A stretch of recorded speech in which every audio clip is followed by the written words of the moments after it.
Olá, povo de Deus, 26º domingo do tempo comum, 25 de setembro de 2022. Nossa reflexão de hoje é a partir de Amós 6, de 1 e depois 4 a 7, 1 Timóteo 6, de 11 a 16 e Lucas 16, 19 a 31. Amós é o profeta camponês do Reino do Sul, da cidade de Técoa, mas que profetiza no Reino do Norte por volta de 762 a.C., século VIII. Era tempo do rei Jeroboão II, onde o progresso e o desenvolvimento do Reino do Norte estava em franco crescimento. Tempo de riqueza e prosperidade, porém somente para alguns. A concentração dos lucros estava gerando uma sociedade profundamente desigual. De um lado, os ricos deitados em almofadas, comendo cordeiros, tocando harpas. Do outro, os pobres passando fome, sentindo na pele a exploração de seus patrões. O grupo privilegiado era formado pelos nobres, os cortesãos, os militares, os grandes latifundiários e os comerciantes sem escrúpulos. É nesse contexto que o profeta da justiça social vai fazer ouvir a sua denúncia profética. Ele anuncia o fim da farra dos gozadores, pois seu bando será desfeito e eles serão levados para o exílio. De fato, o que acontecerá em 722 a.C. 1 Timóteo 6, de 11 a 16. Já no domingo passado, refletimos sobre um trecho da primeira carta de Paulo a Timóteo.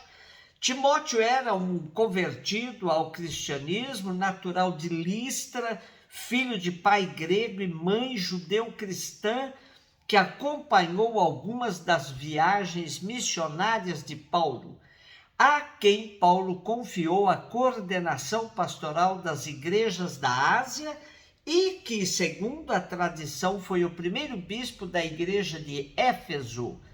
Nosso texto faz parte da seção bíblica denominada Cartas Pastorais, que possivelmente foram escritas nos inícios do segundo século.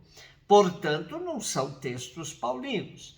Tempo em que as heresias causavam bastante estragos nas comunidades. Daí que surge a necessidade de exortar os líderes das comunidades para que sejam homens de Deus, que fujam das coisas perversas, procurem a justiça, a piedade, a fé, o amor, a firmeza, a mansidão e combatam o bom combate da fé. Estas são as características do verdadeiro discípulo, por meio de quem a verdadeira fé é transmitida.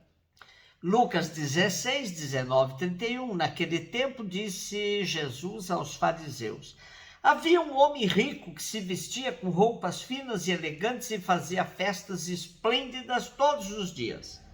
Um pobre chamado Lázaro, cheio de feridas, estava no chão à porta do rico. Ele queria matar a fome com as sobras que caíam da mesa do rico. E, além disso, vinham os cachorros lamber suas feridas. Quando o pobre morreu, os anjos levaram-no para junto de Abraão. Morreu também o rico e foi enterrado.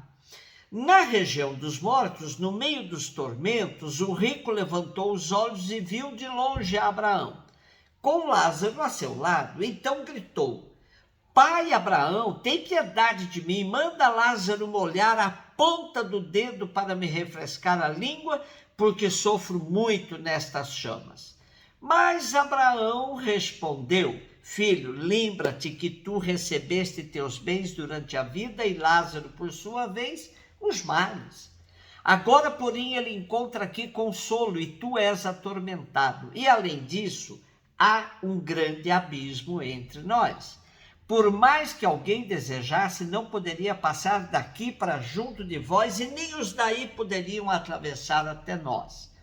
O rico insistiu: Pai, eu te suplico, manda Lázaro à casa do meu pai, porque eu tenho 5 irmãos.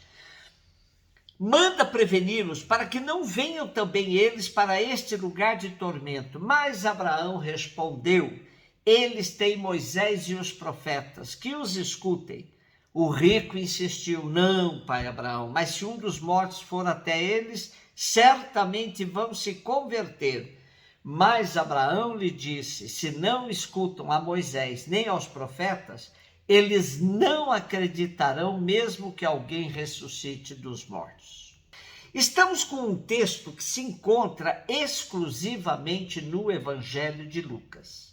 Como no domingo passado, ele continua sua abordagem do problema da relação entre a humanidade e os bens deste mundo.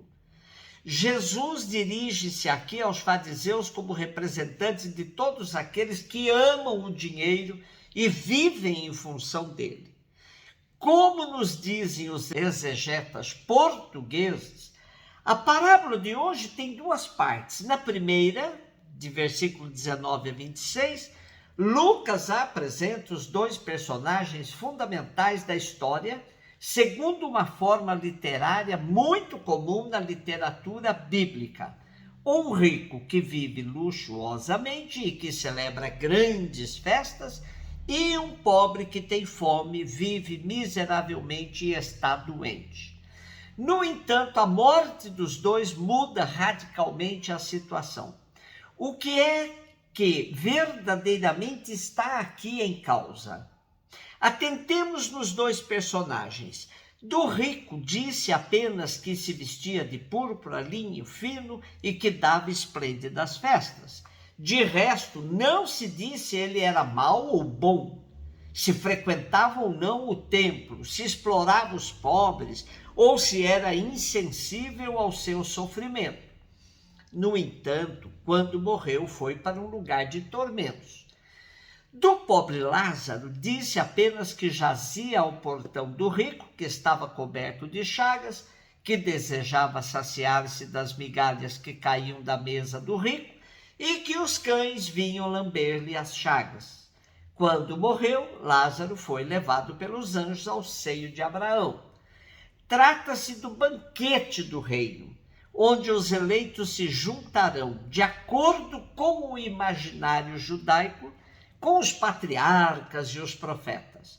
Não se diz, no entanto, se Lázaro levou na terra uma vida exemplar ou se cometeu más ações, se foi um modelo de virtudes ou foi um homem carregado de defeitos, se trabalhava duramente ou se foi um parasita que não quis fazer nada para mudar a sua triste situação.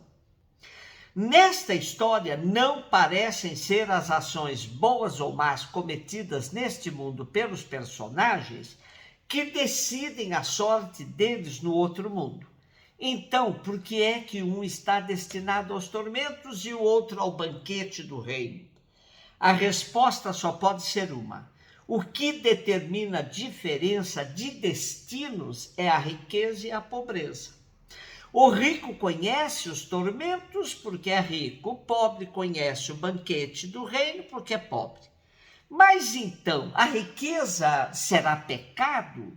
Aqueles que acumularam riqueza sem defraudar ninguém, serão culpados de alguma coisa? Ser rico equivale a ser mau e, portanto, a estar destinado aos tormentos? Na perspectiva de Lucas, a riqueza, legítima ou ilegítima, é sempre culpada. Os bens não pertencem a ninguém em particular, mas são dons de Deus, postos à disposição de todos os seus filhos para serem partilhados e para assegurarem uma vida digna a todos. Quem se apossa, ainda que legitimamente, desses bens em benefício próprio, sem os partilhar, está defraudando o projeto de Deus. Quem usa os bens para ter uma vida luxuosa e sem cuidados, esquecendo-se das necessidades dos outros, está defraudando os seus irmãos que vivem na miséria. Nesta história, Jesus ensina que não somos donos dos bens que Deus colocou nas nossas mãos, ainda que os tenhamos adquirido de forma legítima. Somos apenas administradores encarregados de partilhar com os irmãos aquilo que pertence a todos. Esquecer isto é viver de forma egoísta e por isso estar destinado aos tormentos. Na segunda parte do nosso texto, versos de 27 a 31, insiste-se em que a escritura, na qual os fariseus eram peritos, apresenta o caminho seguro para aprender e assumir a atitude correta em relação aos bens. O rico ficou surdo às interpelações da palavra de Deus, Moisés, os profetas. E isto é que decidiu sua sorte. Ele não quis escutar as interpelações da palavra e não se deixou transformar por ela. O versículo final expressa perfeitamente a mensagem contida nesta segunda parte. Até mesmo os milagres mais espetaculares são inúteis quando a pessoa não acolheu no seu coração a palavra de Deus. Só a palavra de Deus pode fazer com que o homem corrija as opções erradas, saia do seu egoísmo, aprenda a amar e a partilhar. A história que nos é proposta é uma ilustração das bem-aventuranças e dos ais de Lucas. Anuncia-se desta forma que o projeto de Deus passa por um reino de fraternidade, de amor e de partilha. Quem recusa esse projeto e escolhe viver fechado no seu egoísmo e autossuficiência, como os ricos, não pode fazer parte deste mundo novo de fraternidade que Deus quer propor à humanidade. A imagem dos tormentos, contudo, não deve ser levada demasiado a sério. Faz parte do folclore oriental e das imagens que os pregadores da época utilizavam para impressionar as pessoas e levá-las a mudar radicalmente o seu comportamento. Um beijo no seu coração.